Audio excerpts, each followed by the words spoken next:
நெஞ்சு சளி இருந்துட்டே இருக்கு, கர்ரு கர்ருன்னு மூச்சு விடும் போதெல்லாம் சவுண்ட் வந்துட்டே இருக்கு, சளி வெளியே வர்றதுக்கு கஷ்டப்படுது, சளி கட்டிட்டு இருக்கிற மாதிரி ஒரு ஃபீல் இருக்கு, அதனால ஏகமா நெஞ்சு பகுதி முதுகு பகுதியிலாம் அங்கங்க பிடிக்கிற மாதிரி வலிக்குது, சுள்ளுன்னு பிடிக்கிற மாதிரி வலி இருந்தாலும் சரி, அல்லது த்ரோட்ல வந்து அடிக்கடி சளி கட்டிட்டு உங்க வாய்ஸ் மாறி த்ரோட்டை வந்து டிஸ்டர்ப் பண்ணிக்கிட்டே இருக்கிற மாதிரி இருந்தாலும் சரி, இந்த பாயிண்ட்டை வச்சு உங்களோட லங்கோட கெப்பாசிட்டி எனர்ஜி லெவலை இன்க்ரீஸ் பண்ணி ஈஸியா உங்களோட நுரையீரல்ல இருக்கக்கூடிய சளியை வெளியே தள்ளிட முடியும்.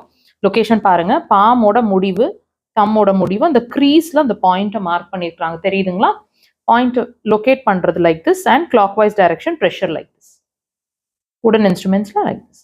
டீப் ப்ரெஷருங்க. காலை எழுந்து உங்க பெட்ல உட்காந்த இடத்துலயே 3ல இருந்து 5 முறை, ரொம்ப கன்சாலிடேஷன் இருந்துச்சுன்னா 10 முறை வரைக்கும் கொடுங்க. 1 or 2 ஹவர்ஸ்லயே உங்களோட சளி நல்ல ஈஸியா வெளியே தனியா வர்றது ஃபீல் ஆகும். கண்டினியூஸா ட்ரை பண்ணுங்க.